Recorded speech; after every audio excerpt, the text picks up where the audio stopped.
We are live. Ep.005, fitness versus athleticism.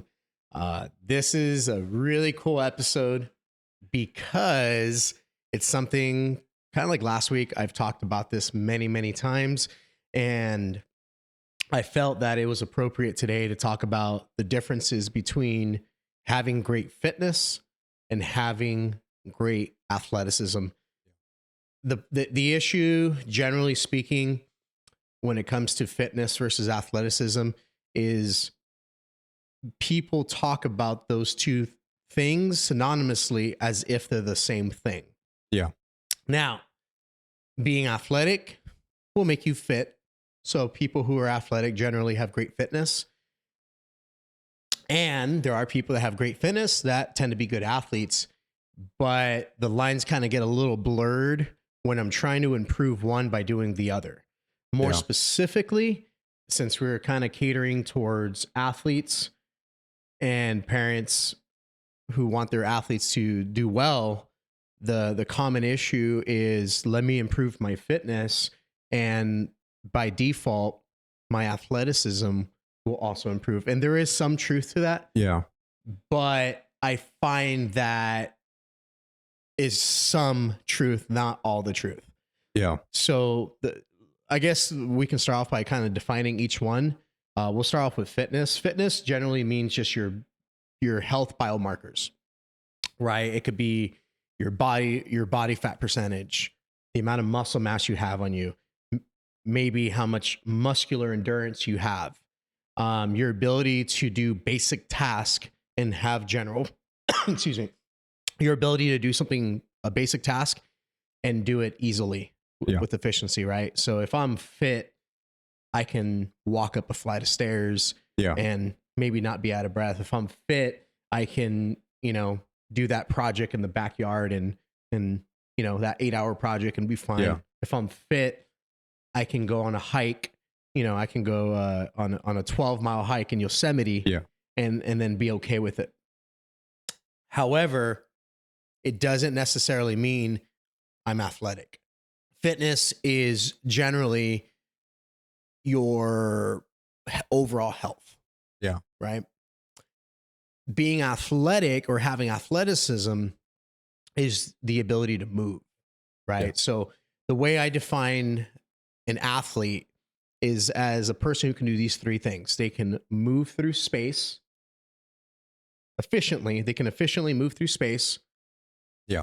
While accomplishing a task. So moving and the ability to manage space while doing some form of a skill set. Yeah. So if you take the biomarkers of an athlete versus general fitness, things like speed, agility, power, elasticity, that matters. Yeah. Reaction time. Yeah. I remember you actually helped me change my lens on that idea, because I remember that it wasn't even that long ago, right? Still always learning. And I was talking to you, I was like, yeah, I'm trying to build on muscle, so I'm doing hypertrophy training. And like, so athletes aren't big either. DK Metcalf is just not big. And I was like, maybe you got a point, Henry. And so I started looking more into it, and I realized hypertrophy training that I was trying to do is perfect if I'm trying to be a bodybuilder. I'm trying to get as much mass as possible. But that's if I'm trying to get as much mass as possible. I can do strength training and power training and speed training and still put on size and still be at the weight I'm trying to get to. Hypertrophy is like, you have to understand where each one fits and what you actually need and what's your actual end goal. And that allows you to start putting in the things you actually need, realizing that sometimes the things that are showcased on the internet aren't always the best thing. No, that's a common goal per se for a lot of athletes. It's kind of a microwave approach of, if I just put more size on, bigger, faster, stronger. We've all heard this: bigger, faster, stronger, I'm a better athlete. And it's not that simple, because I remember I was working with this pitcher, and I've had this issue many times, but this pitcher was able to deadlift 550 pounds for 5 reps. Yeah. Strong boy, right? Yeah. So he had done an aggressive strength and conditioning program. His fitness was great, stronger. He was faster. His velocity went down. He lost 3 miles per hour. He lost 3 miles per hour on his velocity, and he was like berserk. He's like, what We the probably F? lost. He probably wasn't training mobility. Wasn't training how to Whoa. throw it all. He was, in his mind, it was a program he was given to put on more size because he was throwing, I believe, like 93, 94. And, strength coach goes, hey, if we put more size on you, you'll throw harder. So he was a college athlete. So I saw him, his name's Steve. I saw him a year later because I would only train him during the off season, whether it be like during the summer or during Christmas break. Yeah. And I was like, dude looked like a tank. He looked like a unit. I was like, holy crap, this dude's gonna. Yeah. And the first thing he tells me, he goes, dude, like my velocity went down. What do you call me, dude? Call me coach. And I was like, what the heck? He goes, I say, what's going on with your training? He goes, coach, I've been doing everything. I've been hitting it hard. He had this program and he got bigger. I think he put on like 15 pounds in a year. Yeah. Because there's this research that suggests that I forget what it is, but for like more mass translates to more potential power, right? Yeah. Well, you like rock climbing, right? You and the kids are always rock climbing. Have you ever heard of Magnus Matidbo on YouTube? Yes, he's a stud, the Yeah. YouTuber. Stud. And that guy is up there with bigger bodybuilders. I'm forgetting the dude's name right now, the bodybuilder, but he's on there and he's pulling. Larry Wheels. He's pulling as much weight as he is. And I would argue in a lot of those exercises, he also has cleaner form pulling just as much weight. And the dude's maybe even like a quarter of his size. Not a big dude at all. But yeah, muscle, there's a misconception of bigger muscles equals more strength. Well, no, you trained yourself to have bigger muscles, not trained yourself to have more strength. So Steve ends up, telling me like, this doesn't make any sense. He goes, what is the logic? And this is a college athlete. He is very dedicated. Like he checks every box. He literally checks every box. Yeah. But he was super frustrated. He's like, dude, my deadlift's up. I'm doing everything. And Me too. Yeah. so then I explained to him that the velocity, the power expressed through pitching, the angles, you have to develop power through those vectors. Yeah. So what he was doing is he was doing more strength training. And when I looked at all his exercises, his squat had gone up, his deadlift had gone up, his overhead press has gone up, like all his general lifts, his power clean had gone up. But I told him, I said, the issue is the force vectors are two-dimensional. Yeah. So when you're doing a squat, your direction of force is up and down, right? So it's two-dimensional. So think of like being two-dimensional as like C-3PO from Star Wars. He would be a two-dimensional machine, right? Yeah. So I said, your numbers are going up two-dimensionally, but the amount of training he was doing that was three-dimensional, which is pretty much anybody who's an athlete and plays sports, you have to move three-dimensionally. That's why I said my definition of an athlete is a person who can move through space. How does an athlete need to be able to move in every direction? Yeah. So it's multi-directional movement. His ability to move through space, multi-directional movement. So if I want to improve multi-directional movement, guess what I need to do? I have to train multi-directional power, multi-directional speed, multi-directional strength. And all his programming was two-dimensional. I said, when doing a bench press, how is that helping your velocity? How is that helping your arm path? Especially since we've talked in previous episodes that it's specific to the motion you're doing. So if you're getting better at pushing a plate like this, your arms and that motion is going to get better at this, but a pitch is up here and you're going like that. So it doesn't entirely play into the pitch. I know we've talked about that previously. Yes. So Stevie is a perfect example of somebody who his fitness improved drastically. Yeah. I mean, if you saw him, I mean, he looked like he was getting ready for like a bodybuilding show. Like his shoulders were broad. He looked, when I saw him, I was like, oh, dang, dude, like you've been eating your protein. You're not skipping any meals. Like he looked like a unit. But then he started talking about all these elbow pain, shoulder tightness, and he felt less functional, meaning he couldn't move well. Yeah. And so that's a perfect example of improving your fitness, meaning he's getting better at the weight room. He's getting worse at throwing. Yeah.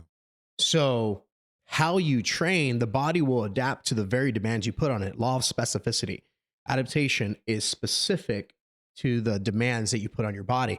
If you train two-dimensionally, your body will adapt two-dimensionally. Yeah. If you train three-dimensionally, your body will adapt to be able to move multi-directionally, right? Cool. Now here's the question. How do we train? We already discussed two-dimensional training. Can we go deeper into three-dimensional training? What does that kind of look like? So if you're if you've ever taken like an anatomy course or even like a basic trainer cert, then you understand like planes of motion, right? So Yeah. we have planes of motion. So we have what's called your sagittal plane, which is, imagine dividing my body from right to left half. Yeah. So anything where I'm moving forward and back would be considered sagittal movement. Yeah. Then we have what's called transverse movement, which is where you're centered, where if I were to divide my body in half, I have my upper and lower half where my force is being transferred from top to bottom or bottom up. And then we have what's called the frontal plane. So if I divided my body down the middle and I have my front half and my back half, that would be any motion that would be lateral. So moving left and right. So generally speaking, if you look at most fitness programs, they're going to be sagittal, meaning front and back, and they're going to be frontal, meaning side to side bias. And sports, if you look at the motion of sports, any sport that exists, yes, I can confidently say 100% of sports occur in the sagittal plane, where you're having the sagittal plane crosses over the left and right, front and back, forward and back. I'm sorry, I said that wrong. Top to bottom, left and right, forward and back. So when you're an athlete, everything is multi-directional. So the transverse plane is the three-dimensional plane of motion. Yeah. So that means even if I was doing something where I'm moving laterally, like let's say I'm base stealing, take the posture of a baseball player. He's low, right? He's moving right, but he's also moving, his force vector is going this way. So he's going up and right at the same time as his torso and his hips turn. Yeah. So there's rotational motion coupled with linear motion.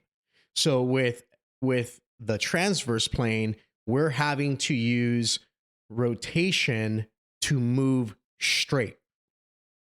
I can give you an example for any sport. Name a sport and I'll give you an example. Football. Let's say I'm cutting. I'm moving forward and laterally. So if I'm a running back, for example, I'm trying to move towards the goalpost. I'm always having forward momentum, right? Yeah. But with that forward momentum, there's also going to be shifting of left and right. There might be a spin move. There might be a hurdle.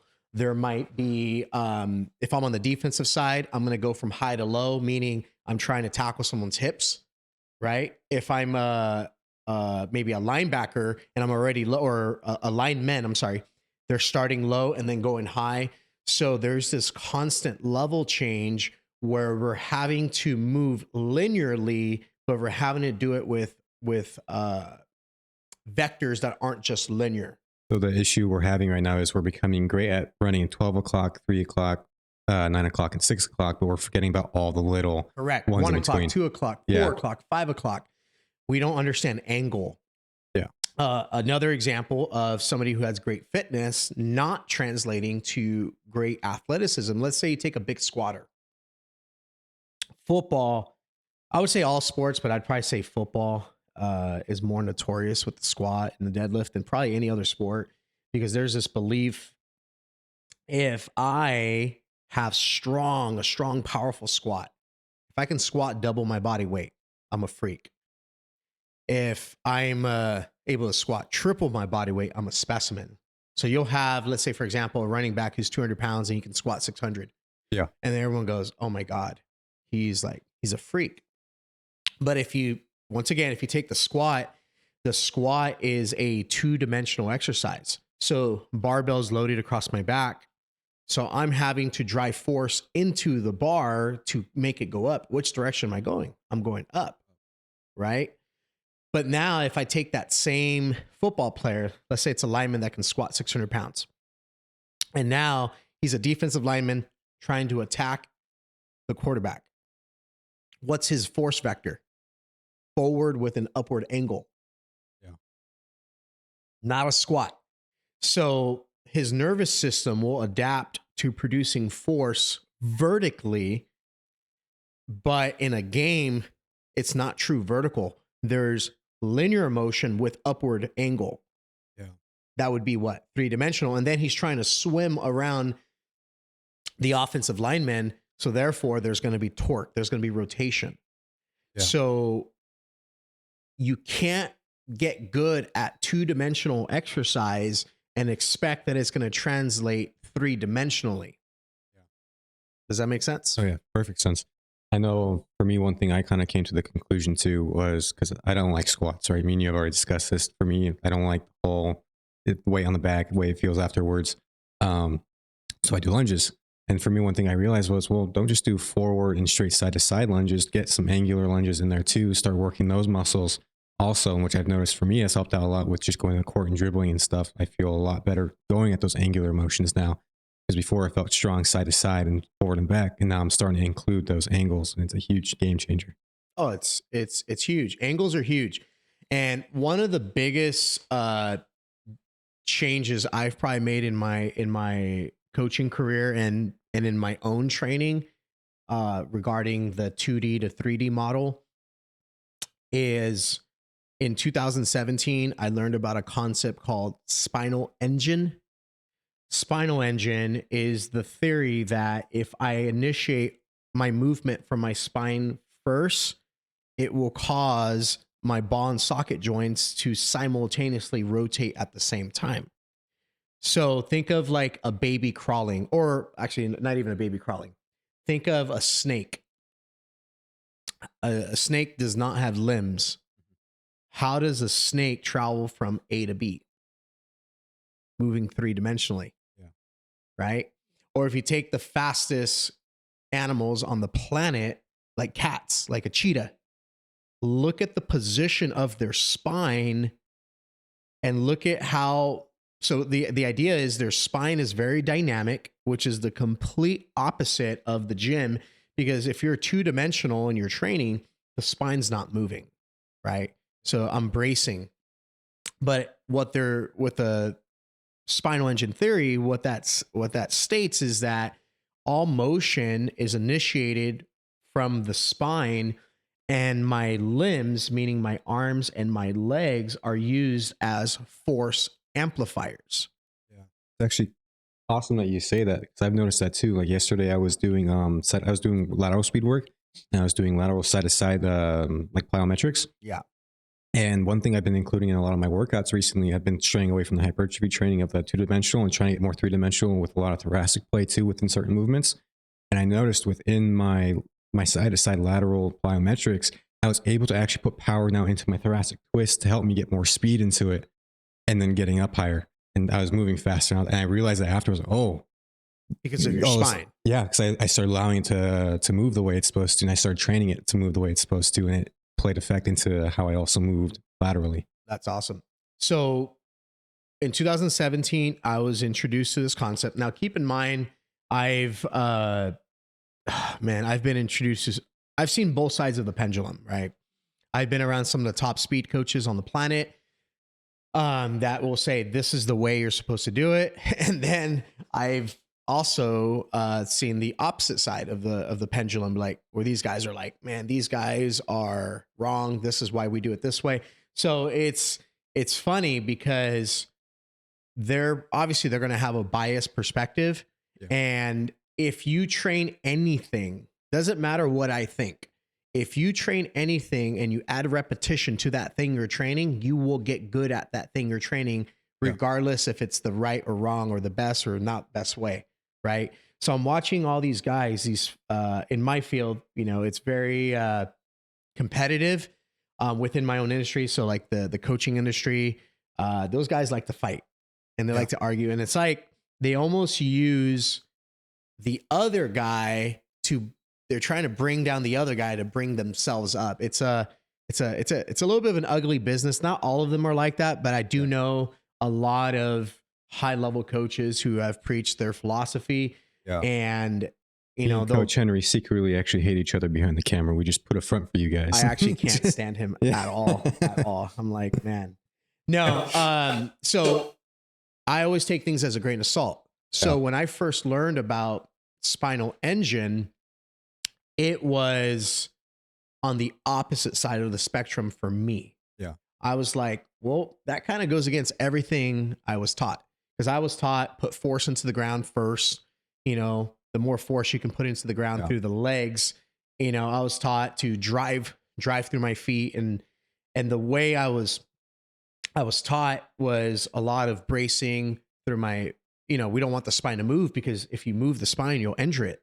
If I'm squatting and my spine moves, I can slip a disc.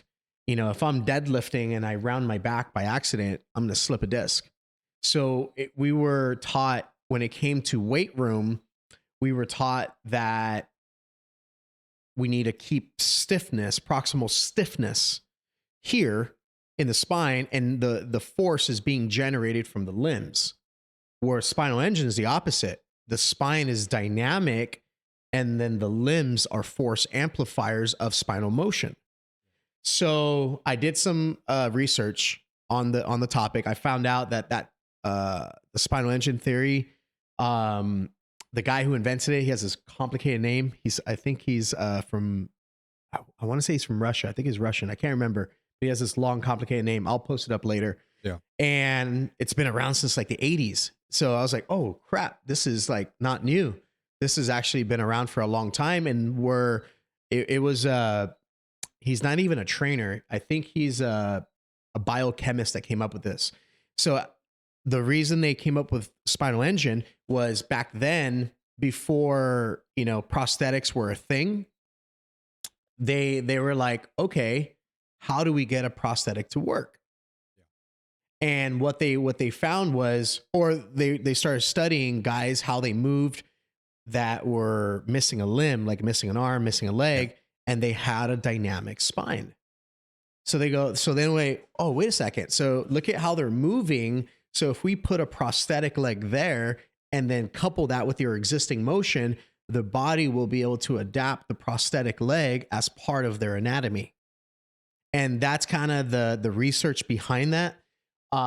So once again, back to 2017, I'm learning about this and I was like, wow, it's been around for a while. And I try not to have a bias. My only bias, I have what's called an anti-bias bias. So I don't like when people talk in absolutes. So I was on the other side of the spinal engine. And so I was like, wait a second.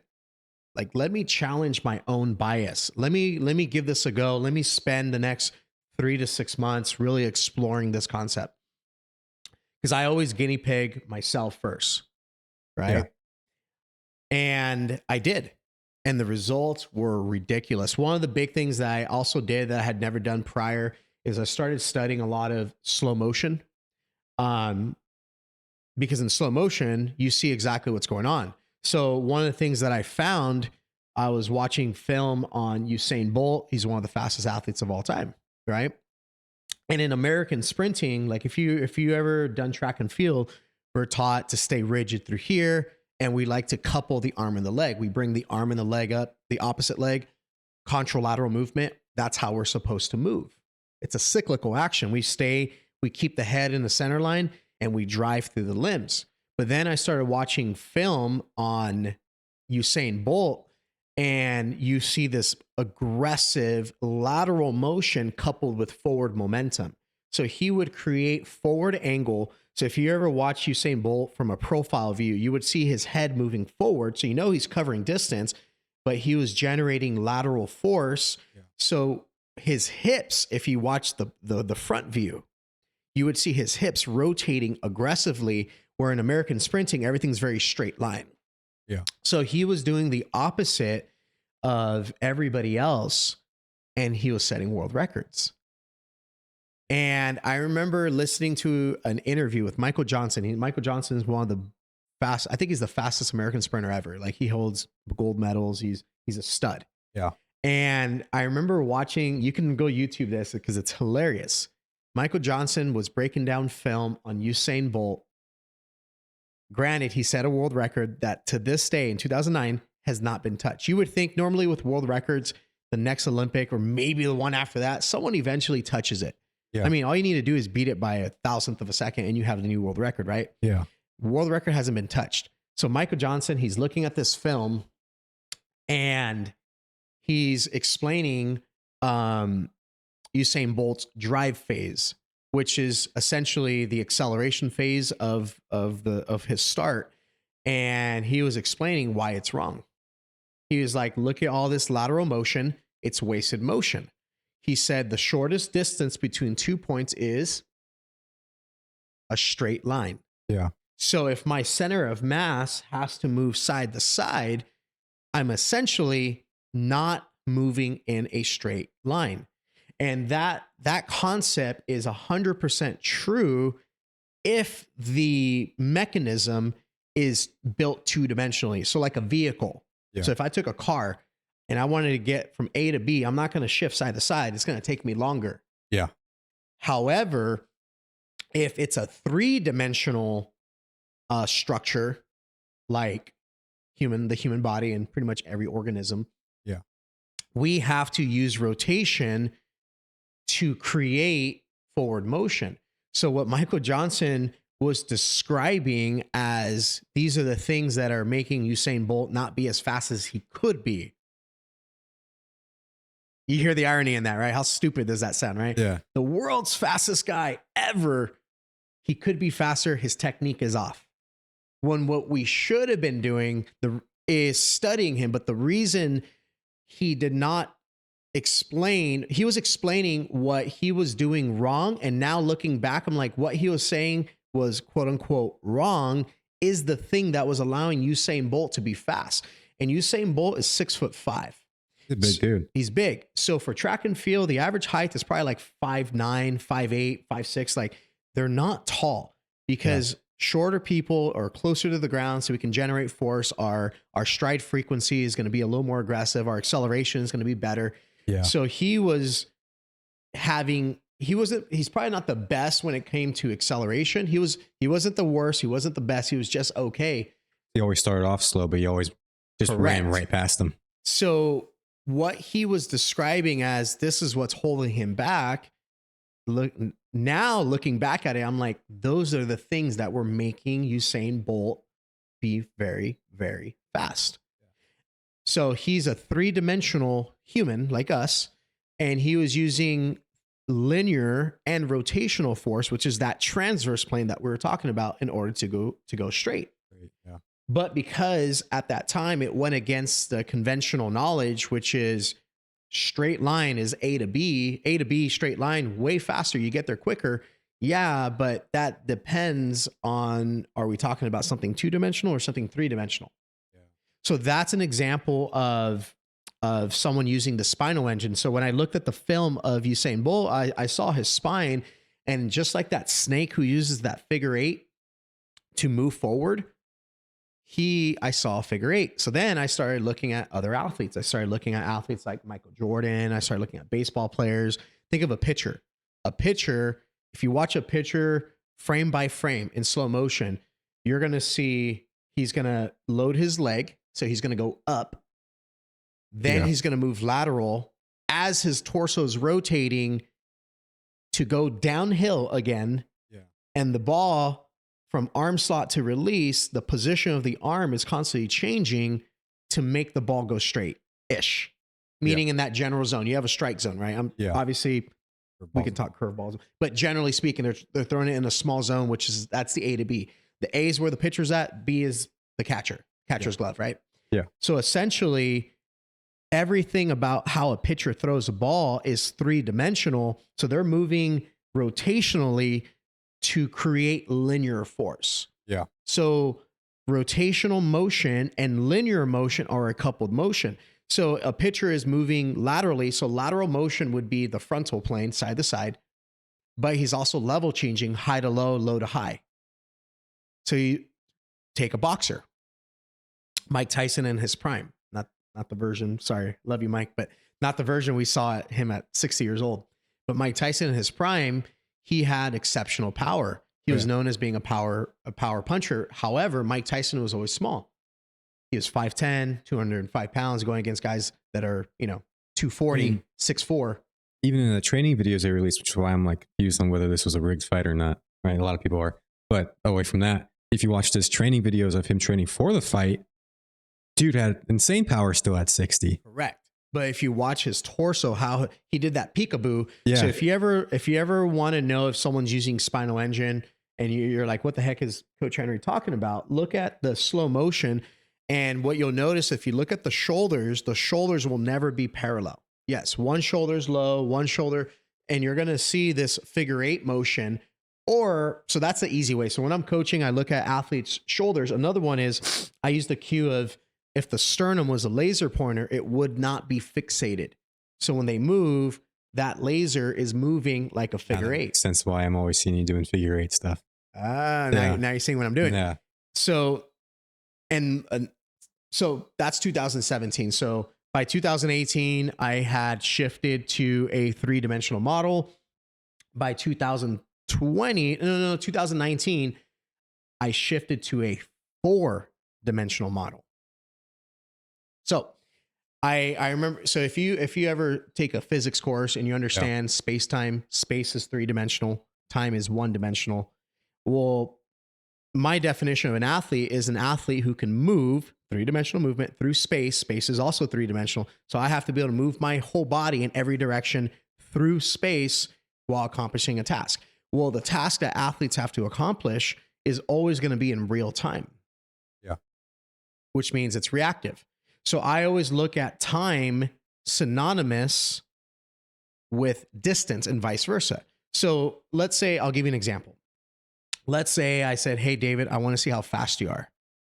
And I want to test your top end speed. I want to see what your top end speed is. And you're like, all right, let's do it. And then I say, okay, you get 15 yards and I'm going to have the laser and I'm going to test to see the highest velocity you can achieve in 15 yards. Not going to be, you don't have enough distance to ever even achieve top end speed, right? Yeah. So for you to achieve a higher level of speed, what would you ask me? Sir? No. If I only gave you 15 yards, I was like, all right, I'll give you a simpler example. You only get 5 yards. Let's see how fast you are. You get to run, you get to take 2 steps. Let's see how fast you are. Is that a true expression of your speed? No. What are you missing? My acceleration. I'm missing distance. You're missing distance. Ability to build up. So distance requires more time, right? So distance and time are synonymous. To kind of give you an example of distance and time, every time I get off work, one of the things I like to do, I'll call my wife and make sure she's okay. How's your day? Yeah. And I'll say something along the lines of, she'll like, hey, where are you at? And I'll say, oh, okay, I'm by the mall. And she'll go, oh, okay. So you're like 15 minutes away. Yeah. Right. Or I can say, oh, I'm like 15 minutes away. She goes, oh, so you're like by the mall? Yeah. Same. Oh, I'm passing the airport. Oh, okay. You're like 5 minutes away. Or I can say, I'm 5 minutes away. And she goes, okay. So you're like what, by the airport? I'm like, yeah. How did you know? Yeah. Time and distance are synonymous. So in sport, obviously a good athlete is one that doesn't need a lot of time and doesn't need a lot of distance. Yeah. Right. So I started adding in a lot more reactive because one of the things we're talking about fitness versus athleticism. If you have great fitness, great overall health, how much speed, agility, reaction, quickness type training, how much of that do you really need? Not much, right? But if you're an athlete, does time mean something? Yeah. Absolutely. Absolutely. So I started training three-dimensionally, and then I started adding in the component of time. I'm into there. Yeah. Reaction time. And then I was like, okay, where does reaction time come from? And that's where I learned that I started learning about, at the time I was taking some courses on neurology and movement relative to neurology. It was called applied movement neurology. That's what I took a course, and they were explaining how, like with vision, how visual tracking works. They were talking about the rate of processing time. So like, for example, if I see something for 13 milliseconds, my brain can process a crystal clear image in 13 milliseconds. The eyes can also process 30 objects per second. So I was like, okay, that's really fast. Yeah. So that means if I, like a drill I have athletes do is I'll have them close their eyes. I'll have them blink, meaning they're allowed to open and close. And then I'll have them describe the environment to me. I said, describe as many things as possible. And they would be like, trash can, weight over there. There was a medicine ball. And they'll describe the environment that they're at. And they're like, oh my God. I said, and you figured all of that out simply by blinking. That's how fast the human eye is. And then I found out that the only thing faster than sight is sound. And then I started thinking about, back to the analogy of the cat. I was like, okay, so a lion, really dynamic spine. I was like, oh, but they depend on hearing and sound to guide their movement. So then I started studying relative velocity, how the speed of an object is always relative to yourself. That's where we get into things like depth perception and whatnot. And so then now I started training speed and movement as a 3-dimensional skill, but then I started adding in sensory training as leading the motion. So let's say, for example, a stupid example.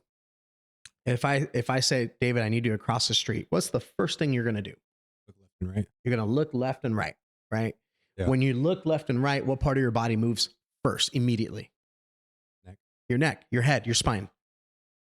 So then your head position, what does the head position dictate? It dictates where your center of mass is at. So if you're ever standing on 2 feet and let's say you pick up 1 foot, the first thing you're going to find is your center of mass is going to shift towards your base of support. Yeah. What kind of motion is that? Lateral motion. Right? So that means every time I pick my foot up off the ground, my center of mass moves. Now my eyes move my head, which does what? It changes where my center of mass is at. Yeah. So that means when I'm sprinting forward, there's also this lateral shifting that's happening even though I'm moving forward. So now the analogy of Usain Bolt running and moving side to side to go forward is starting making a lot of sense. Training baseball players to throw harder started making a lot of sense. I said, you know what? We need a very dynamic spine, which is completely opposite what people do in the gym. So if you're listening to this podcast and you were to like assess every exercise you do, or let's say you just go to a local gym and you start to people watch, look at what everybody's doing and look at the positions of the spine in everybody's exercise. 95, and that's probably being generous, 95% of the exercises that people are doing, the spine does not move. And if you move your spine, someone will come up to you and say, you're cheating. Oh, you're using momentum. Yeah. You leaned to do that bicep curl. Which is kind of what we want though, because that's what we have to do within our sport respective. So is momentum a good thing or a bad thing if you're an athlete? It's a great thing. Phenomenal. Yeah. Phenomenal. Now, if your goal is fitness and you're like, you know what? I want my bicep to get as big as possible. I want as much damage and tissue damage right here. Then maybe a concentration, strict bicep curl that might be appropriate. Yeah. But why would I want my athlete to develop slow, like stiff motion when they're throwing a baseball, when they're sprinting? It doesn't make sense to me. So once again, having great fitness versus being a great athlete, I'm always going to have a bias towards movement quality. Fitness is general biomarkers. I want low body fat. I want a lot of muscle. I want my blood pressure to be good. Yeah. The funny part is, and I know, which is why it's hard for me to understand why a lot of people have that approach. When we look at a lot of the best athletes like Usain Bolt, when we look at a lot of the great baseball guys who are all from Dominican Republic or third world countries, right? uh, and in like poor areas, what we see is they're not lifting weights really. It's all just actually focusing on the motion, and they're breaking world records and they're doing these crazy things and they're outperforming guys in the States.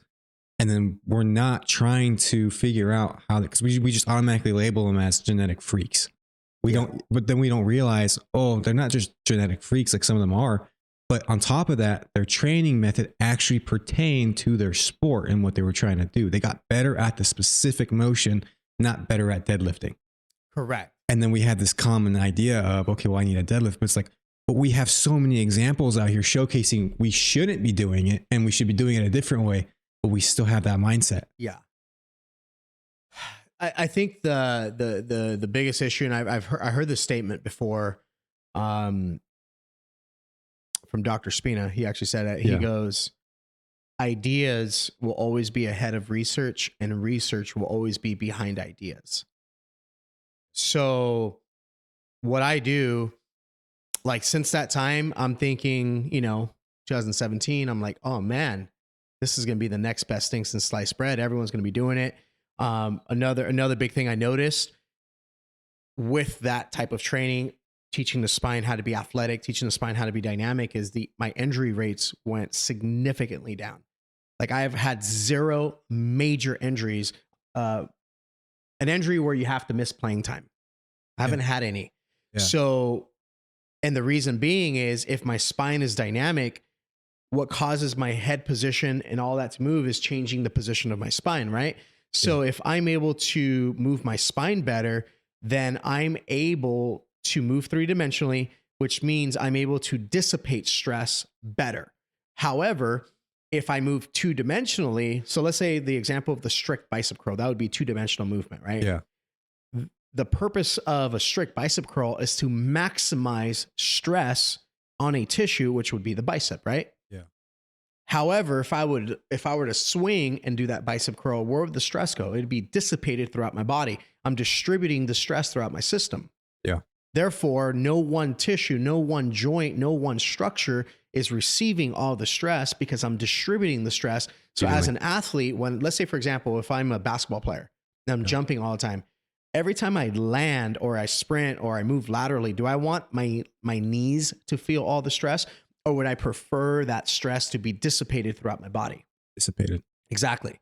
Yeah. So once again, it all depends on the lens that we're viewing fitness versus athleticism.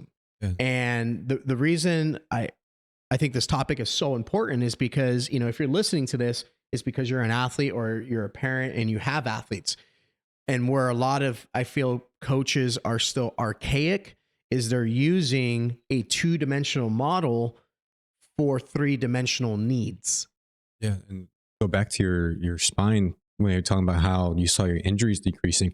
Me and you both know that when you have a joint not functioning the way it's supposed to be functioning, so if we're doing deadlifts and we're teaching our spine to be stiff and rigid, but we're requiring it in sports to not be stiff and rigid, we know that if the joint's not working properly and you're not training to work the way it needs to be, other joints are going to have to compensate for the fact of that happening, which is why the injury rates are getting higher, because we're teaching ourselves not to use these joints, which is why the injury rates probably went down hugely for you, because now your body's actually using it the way it's supposed to be. Correct. So if you take the mechanism of an injury, right? Yeah. So let's say you take what's his name? McCaffrey, because I think he blew his knee. I think it was his PCL, or he blew one of his knees. I didn't hear about that now. Well, the whole NFL, I think, tears an ACL like so often every 2 now. days. Yeah. Someone new tore their ACL. All my wide receivers this year got injured in week 2. So your fantasy is struggling. Yeah.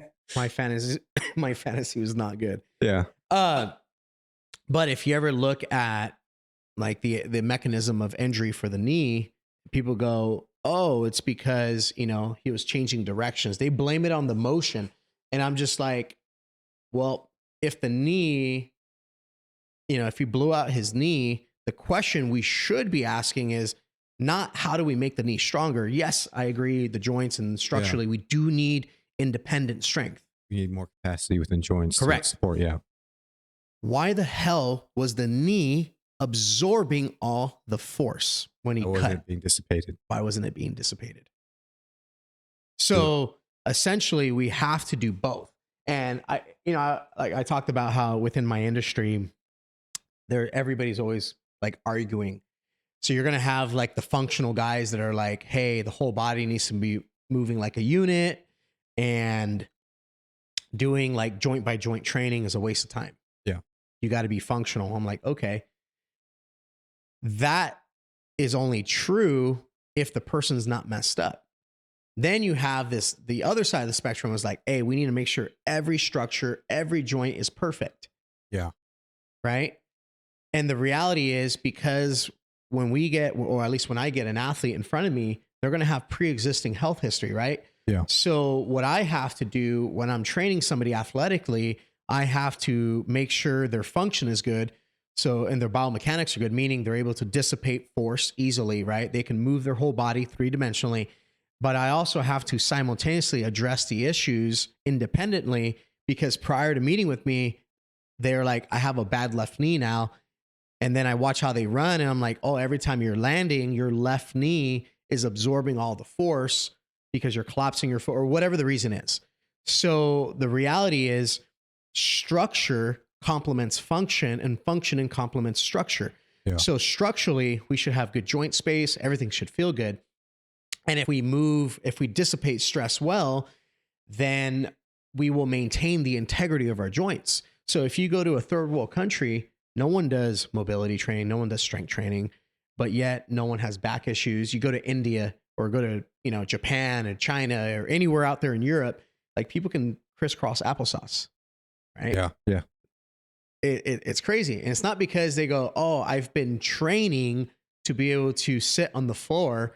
It's an attribute that they've always had, and they never lost it because they kept using it.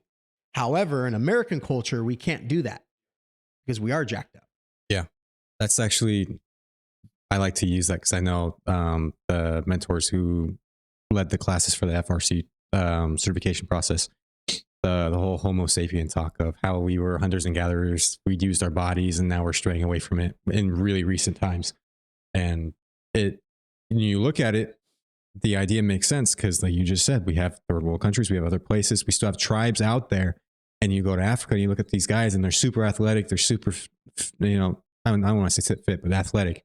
And they're, like crisscross applesaucing. They're getting into full on depth squats easily and all, but it's because they have to use it on a day-to-day basis. The whole you use it or lose it thing is true to an extent. Obviously, we know there's certain ways we can get it back, but either you use it or you lose it, and we're not using it anymore the way we're supposed to. Oh, 100%.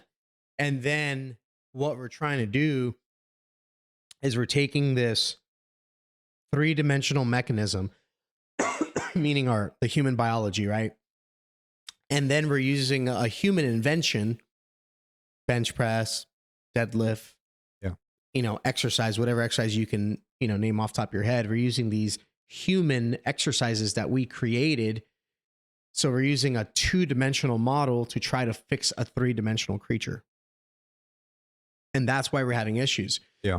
One of the problems that I've seen a lot is fitness, getting good at, like, the weight room has become such a thing that athletes, like Stevie, the kid I was talking about, his weight room numbers go through the roof, but you don't see it carry over to the field. And I remember for the longest time, I would say the first 10 years of my career, I never understood the logic there. I was like, why are we getting stronger, but we're not seeing the carryover? For some kids, it would carry over.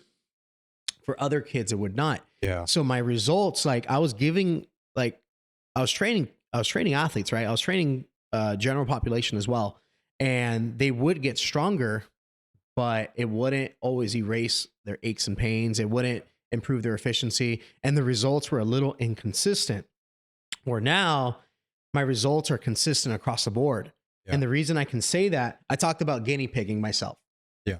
Well, I remember years ago, I had this gentleman named Kevin that I was training, and he was asking me, like, oh, Henry, he is 65 at the time, or in his 60s.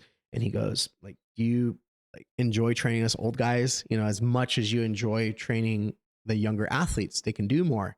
Yeah. And I told him, I said, hey, Kevin, I said, training you is way more impressive than me training a collegiate or even a professional athlete. And he goes, how does that make sense? I said, you're 65 years old and you're sprinting.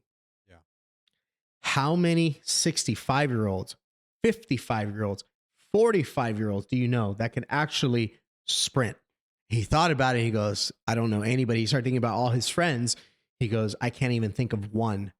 Yeah. I said, that's impressive. I said, now if it works on him who's 65, what's going to happen if I did it on a 16-year-old? Gonna work even better. Correct. So, and I was using the spinal engine theory with him. Yeah. So that's so to kind of recap everything we kind of talked about today. What's the difference between fitness and athleticism? Athleticism, you're always going to have a bias towards movement. Fitness, you're having a bias towards health. Yeah. Simple as that. With athleticism, health is always working in the background because sports, like throwing a baseball, there's nothing healthy about that. Doing jiu-jitsu, awful for your body. I love jiu-jitsu, but the amount of issues I've had and injuries, and it's not good. Like sports in general, you can't find me a sport and I'm going to find you a host of injuries, repetitive overuse injuries. So even if you're an athlete, I'm not saying don't do fitness, don't be healthy. That's stupid, right? Yeah. It should be, how do I improve my movement while maintaining my health in the background? So fitness should always be working in the background of athletic development. Focus on longevity. Focus on longevity. Yeah. So I actually have one question for you before we do finally wrap it up. So we have the weight room. We talk about two-dimensional and all. We know we've talked about this in the Q&A a little bit, right? We have coaches, we have all these things, and they're throwing us in the weight room. I remember that's how I got my injury, was in the weight room. And we're doing two-dimensional movements and sometimes complex two-dimensional movements inside of an area without proper teaching on form. And even if it is, it might not be the correct form. So now, because we're talking about athletes and hopefully they're hearing this, what can you give them advice-wise when they're getting thrown into the weight room? What can they start doing and focusing more on? And how can they discuss it with the coach if maybe they don't want to do specific things? So that would go back to the pyramid I talked about, how I was go human, athlete, skill.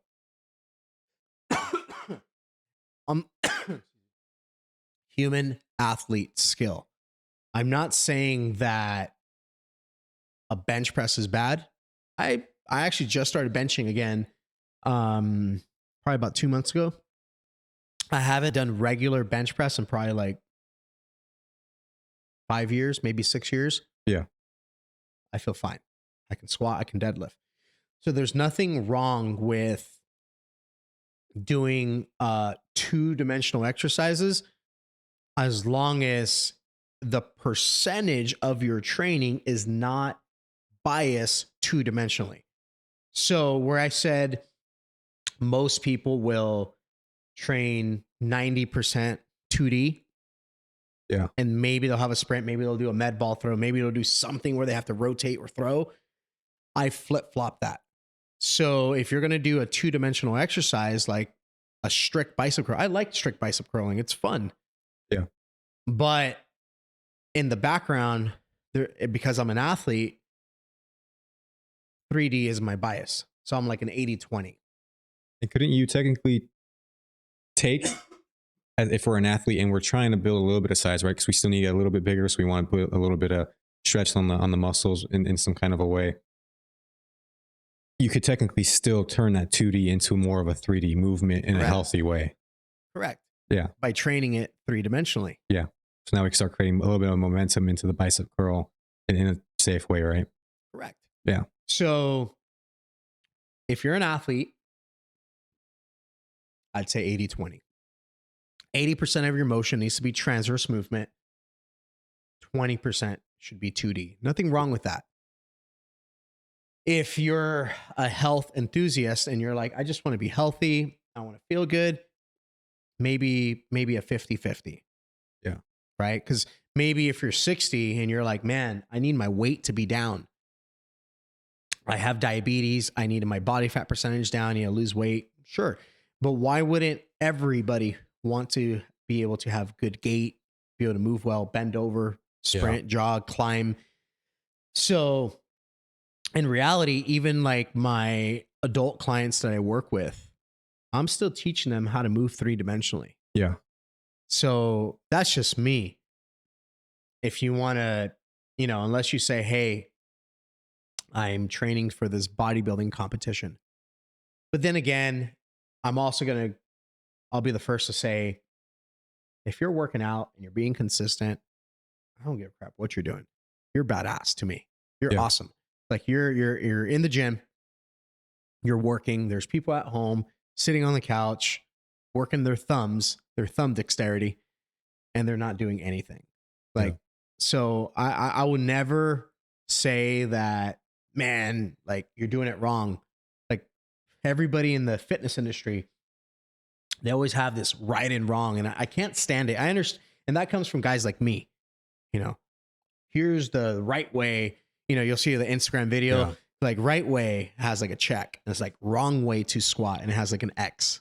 Yeah. And it's just like, and then the general population that's just like, look, I just want to be healthy. I want to be able to move a little better. Like, we don't want them to feel like, oh my God, this is so complicated, I might not work out. And I feel because of that mindset of there's right, there's wrong, people are intimidated to even work out. Period. We also know there's no wrong movement. There's just not having the prerequisites for the movement itself. It depends on what the goal is. Yeah. It depends on what the goal is. If you're having a movement with parameters like an ass to grass squat because you're training for a CrossFit competition, that is perfectly fine. Yeah. If you are doing a strict pull up versus a kipping pull up, people will make fun of, like every industry makes fun of the other industry. And it's so stupid because the lens is different. Yeah. CrossFit's on ESPN. Like there's CrossFit games and those guys are freakishly fit. Kipping is one of the motions. Now, if you're like, I'm doing a strict pull up because I want to put as much strain on my lats as humanly possible, then that would be correct. Or kipping might not be great. But if you're like, look, I want to work on momentum and cadence and explosion, kipping is actually not easy. For all these people that kipping is bad, making fun, go try it. An athlete, to me, someone who can move well, can do both. Well, we talked about this last episode. It goes against the culture, what we brought up and created. It goes against it. But like you said, everything has a purpose. And if that purpose gets you to where your goal is supposed to be, then do it. But you have to break it down. What's my A? What's my B? How do I fill it in and get to my B? There you go. There you go. Yeah. Just so to wrap it up, human health is the priority. Athlete performance and 4-dimensional movement. Yeah. That's a priority. Hopefully you guys enjoyed it. And one last thing for the athletes out there. Do what you know is right. Just because your coach says you need to, or you feel pressure from the coaching staff, you feel pressure from other athletes and all. If you know the way you're supposed to be doing it is the correct way, and you've been told that by a professional, or you've come up with that conclusion and you know the science behind it, do it the correct way. The one thing I hate is the fact now looking back at, if I had this advice and I knew this knowledge, I wouldn't have been doing some of the things I was doing in the weight room, or at least not the way I was doing them. And that's how I got injured.